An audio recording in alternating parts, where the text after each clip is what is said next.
आप सभी को नमस्कार। आपका हमारे YouTube channel the study of circle पर स्वागत है। आज हम पृथ्वी की उत्पत्ति के सिद्धांत के बारे में पढ़ेंगे। पृथ्वी का पहला युग, जिसकी शुरुआत लगभग 4.54 बिलियन वर्ष पहले सौर न्यायिका में हुई अभिवृद्धि के द्वारा पृथ्वी का निर्माण हुआ, जिसे हेडियन कहते हैं, और यह आर्कियन युग तक जारी रहा, जिसकी शुरुआत 3.8 बिलियन वर्ष पहले हुई। पृथ्वी की उत्पत्ति के बारे में सभी विद्वानों ने अलग अलग मत दिए हैं, लेकिन सभी विद्वानों के मतों में एक सामान्य बात रही है कि सौरमंडल के सभी पिंडों की उत्पत्ति एक ही प्रक्रिया से हुई है। पृथ्वी की उत्पत्ति के संबंध में वर्तमान में दो सिद्धांत मुख्य हैं। नंबर 1, अद्वैतवादी सिद्धांत, इसे एक तारे का सिद्धांत भी कहते हैं, जिसके अनुसार पृथ्वी और सौरमंडल के सभी ग्रह, उपग्रहों, क्षुद्र ग्रह सभी की उत्पत्ति सूर्य से हुई है, यानी पूरे सौरमंडल की उत्पत्ति सूर्य से हुई है, जिसके लिए कांट और लाप्लास का सिद्धांत प्रमुख है। इमैनुअल कांट की वायव्य राशि की परिकल्पना, कांट के सिद्धांत को गैसीय सिद्धांत भी कहा जाता है, जिसे कांट ने 1755 में दिया था। यह सिद्धांत न्यूटन के गुरुत्वाकर्षण के सिद्धांत पर आधारित है।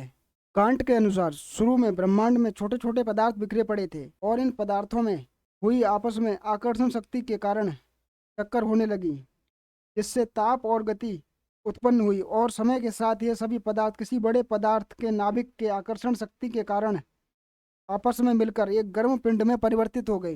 हम मान सकते हैं कि वो पदार्थ सूर्य ही बना होगा। हम मान सकते हैं वो गर्म पिंड सूर्य ही बना होगा, और जिसे न्यायिका कहा गया।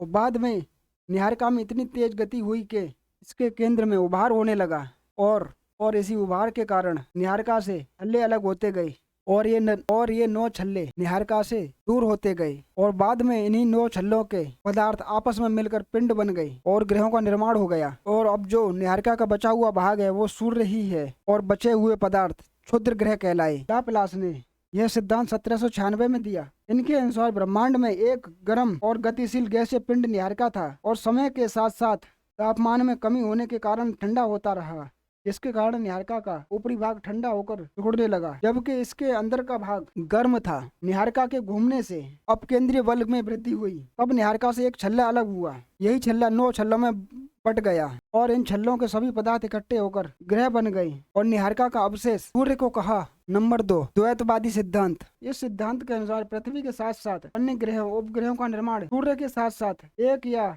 एक से अधिक तारों के सहयोग से हुआ है। चैम्बरलिन और मोल्टन की ग्रहाणु परिकल्पना, इसे इन दोनों ने 1904 में दिया। इनके अनुसार पृथ्वी और अन्य ग्रहों की उत्पत्ति सूर्य के साथ साथ एक अन्य विशालकाय तारे के सहयोग से हुई है। इनके अनुसार ग्रहों के निर्माण से पहले सूर्य ठोस कणों से निर्मित एक ठंडा तारा था, और बीते समय में सूर्य के नजदीक से एक विशालकाय तारा गुजरा, जिसे सूर्य की सतह से कई असंख्य छोटे कण बाहर हो गए, जिसे चैम्बरलिन ने ग्रहाणु कहा। ऐसा विशालकाय ऐसा तारे की ज्वारीय आकर्षण शक्ति के कारण हुआ, और तारा तेजी से आगे निकल गया। ये देख सकते हैं, तारा तेजी से आगे निकल रहा है सूर्य के पास से, और जो कण सूर्य से निकले थे वो सूर्य का चक्कर लगाने लगे। ये देख सकते हैं कि फिलामेंट, जो कण सूर्य से बाहर निकले वो सूर्य का चक्कर लगाने लगे, और इन्हीं कणों ने मिलकर ग्रहों और उपग्रहों का निर्माण किया। जेम्स जीन्स और जेफरीन की ज्वारीय परिकल्पना, इसे जेम्स जीन्स ने 1919 में दिया था। इसको बाद में जेफरीन ने 1929 में संशोधित करके पेश किया।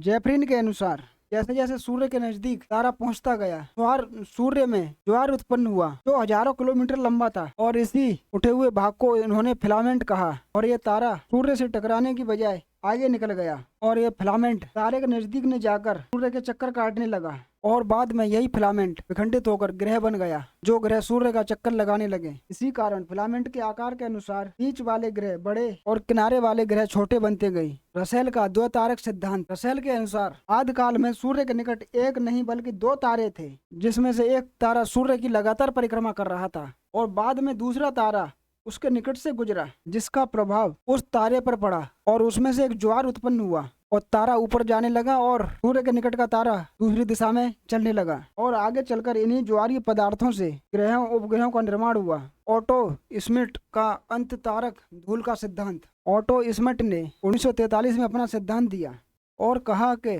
ग्रहों की उत्पत्ति गैस एवं धूल के कणों से हुई है।